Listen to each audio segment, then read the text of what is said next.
Добро утро, Симона. Квалитетот на водата за пиење е едно од најважните прашања за здравието на граѓаните, особено во урбани средини како што е градот Скопје. Во јавноста периодов се појавија дилеми, се отворија дилеми околу безбедноста на водоснабдувањето, контролите, но и потенцијалните ризици од загадување.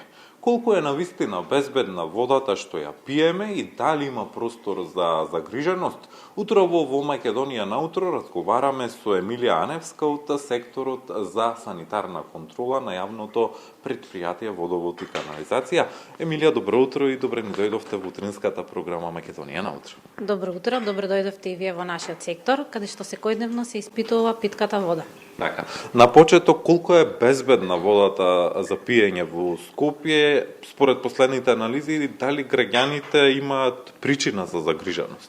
Јас можам да кажам дека водата која што се користи во градот Скопје, секојдневно ние како сектор ја испитуваме во лабораториите кои што се во склоп на секторот санитарна контрола, односно во хемиската лабораторија и микробиолошката лабораторија. Овие лаборатории се акредитирани лаборатории согласно стандардот ISO 17025 и можам да кажам дека граѓаните на Скопје може да бидат мирни дека водата во градот Скопје е санитарно безбедна и исправна за користење. Ова ве прашувам во насока со тоа што пред неколку денови медиумите пишуваат за загриженоста на еколозите за опасноста што демне од јаловината од поранешната фабрика Југохром преку подземните води да го загади изворот Рашче. Има ли опасност од загадување на водата за пиење токму од поранешната фабрика? Јас можам да кажам дека нашите обврски како јавно претпријатие се да ги следат подземните води во целото сливно подрачје на изворот Рашче, што и тоа континуирано го правиме од 2012. Значи од 2012 со одлука на градот се изработени околу 63 пиозометри и истите ние ги контролираме квартално и ги следиме состојбите и редовно поднесуваме извештаи до секторот за животна средина во градот Скопје, како и Министерството за животна средина и просторно планирање. Но од друга страна, изворот Рашче го контролираме 2 пати месечно со проширено физички, хемиски анализи и микробиолошки анализи и можам да кажам дека изворот Рашче во неговиот склоп каков што е, има непроменет хемизам поради акумулацијата на самиот извор, која што е долга од прилика околу 10 км. Изворот никогаш не доаѓа до заматување, има избалансиран состав на минерали, односно аниони и катиони, и можам да кажам дека има ниско присуство на тешки метали, така да водата која што се користи во градот Скопје, ние континуирано ја контролираме и можеме да бидеме сигурни дека испорачуваме безбедна вода за пиење. Емилија, вие на дневна основа ја следите водата, оде во оваа просторија во лабораторијата, вашите колешки гледаме дека вршат работа, што конкретно прават тука, како ја испитувате водата за пиење? Во моментов се наоѓаме во хемиската лабораторија и се проверуваат оние хемиски параметри како одредување на матност, спроводливост, пеха средина, определување на хлориди. Значи секојдневно нашата екипа оди во градот Скопје од 36 мерни места, зема примероци, секојдневно ги носи во нашиот сектор и секојдневно се изработуваат анализите.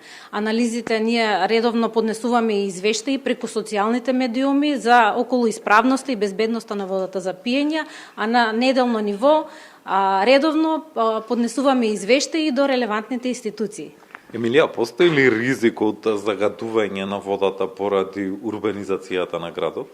Јас повеќе би кажала, некогаш поради преголемата урбанизација, некогаш постои